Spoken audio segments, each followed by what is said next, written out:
नमस्कार दोस्तों। आज मैं बहुत दिनों के बाद YouTube पे आया हूँ। और वैसे तो हमारे वीडियो आते रहते हैं, लेकिन फेस टू फेस मैं बहुत दिनों के बाद आया हूँ। और आज का जो वीडियो है वो एक कहानी के माध्यम से मैं आपको कुछ चीज़ें बताना चाहूँगा। और वो कहानी कुछ ऐसी है कि एक बार एक राजा था, तो उसके शहर में एक विदेशी आया। और विदेशी आने के बाद उसने राजा को क्या किया, एक गिफ्ट दिया, यानी कि जो है वो एक पत्थर दिया। और पत्थर देने के बाद राजा से कहा कि राजा साहब, ये आपके राज्य में अगर मूर्ति बना के रख दी जाए तो इससे आपका राज्य जो है संपन्न हो जाएगा, धन धान्य हो जाएगा। तो राजा ने सोचा इतना जो है विदेशी कह रहा है और जो पत्थर दिया कुछ खास बात होगी, तो इसलिए एक काम किया जाए कि इस पत्थर से विष्णु की प्रतिमा बनाई जाए। तो उसने क्या किया कि उस पत्थर को लिया और लेने के बाद अपने महामंत्री को सौंप दिया। सौंप देने के बाद उस महामंत्री को कहा कि एक हफ्ते के भीतर, एक सप्ताह के भीतर मुझे इस पत्थर से एक विष्णु की प्रतिमा जो है वो बना के आप लेके चले आना। उसके बाद उसने क्या किया, जो मंत्री था वो अपने राज्य के सबसे होनहार मूर्तिकार, होनहार की अगर बात करें तो एक तरह से इस तरह का मूर्तिकार था जो अपने काम में निपुण था। उसने क्या किया, उस पत्थर को लिया और उस मूर्तिकार के पास चला गया। मूर्तिकार ने क्या किया, उस पत्थर को लिया और उस पर बार बार जो है अपना मूर्ति बनाने के लिए प्रयास करने लगा।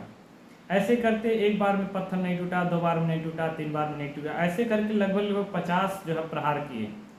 और जैसे 91 पे वो अपना हथौड़ा उठाना चाहा, तो उस समय उसके मन में आया कि अगर 50 बार वार करने के बाद भी है जो पत्थर नहीं टूटा, तो ये पत्थर टूटेगा कि नहीं टूटा। इसी से यही सोच के वो अपना जो छीनी और हथौड़ी था उसको रख दिया, और रखने के बाद वो पत्थर लिया और मंत्री के पास ला के वापस दे दिया। मंत्री ने पूछा कि अभी तो आपको मैंने दिया था इसको विष्णु जी की प्रतिमा बनाने के लिए, और आपने प्रतिमा न बना के पत्थर मुझे वापस कर दिया। तो उसने कहा कि यह पत्थर जो है टूट ही नहीं सकता है, क्योंकि मंत्री को जो है राजा का आदेश हर हाल में पूरा करना था। तो उसने क्या किया, उस पत्थर को लिया और लेने के बाद गांव के एक साधारण से मूर्तिकार के पास गया और वहां जाके उसको दे दिया। और देने के बाद जैसे ही पहली बार में वह मूर्तिकार ने उस पत्थर पे छीनी हथौड़ी से वार किया, तो पहली बार में ये टूट गया। तो मंत्री ने सोचने लगा कि काश वो मूर्तिकार आखिरी बार अपना प्रयास किया होता, तो जो उपहार के तौर पे राजा उसको देने वाला था, जो स्वर्ण मुद्राएं देने वाला था, वो इसका हो जाता। दोस्तों, इस कहानी का मकसद यही है कि हम अपने जीवन में बहुत सारे प्रयास करते हैं, असफल भी रहते हैं, कहीं सफल भी रहते हैं। कभी कभी हमारे साथ ये होता है कि हम लोग प्रयास तो बहुत करते, बहुत सारा प्रयास करते, लेकिन सफल नहीं हो पाते हैं। लेकिन हम लोग क्या करते हैं, उस प्रतियोगिता से या उस क्षेत्र से जहाँ पे हम बार बार प्रयास करते हैं, हम भाग जाते हैं। ये कहानी हमको यही सिखाती है कि आप तब तक प्रयास करिए जब तक आप सफल ना हो जाएं। हो सकता है वो आखिरी प्रयास ही आपकी सफलता की कुंजी हो।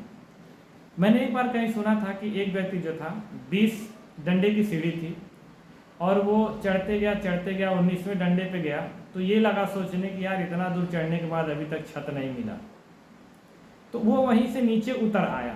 तो अगर हम कैलकुलेशन की बात करें तो 19 डंडे पे चढ़ा था और 19 जो है वो उतरा, तो टोटल कितना चढ़ा, कितना मेहनत किया, 38 पे। लेकिन अगर वही एक डंडा और चढ़ गया होता, एक सीढ़ी और चढ़ गया तो उसको छत मिल गया, यानी सफलता मिल गई होती।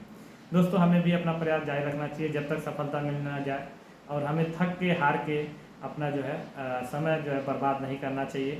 तो आज की कहानी यही थी। अगर आपको कहानी अच्छी लगे तो हमारी कहानी लाइक करिए, शेयर करिए, सब्सक्राइब करिए।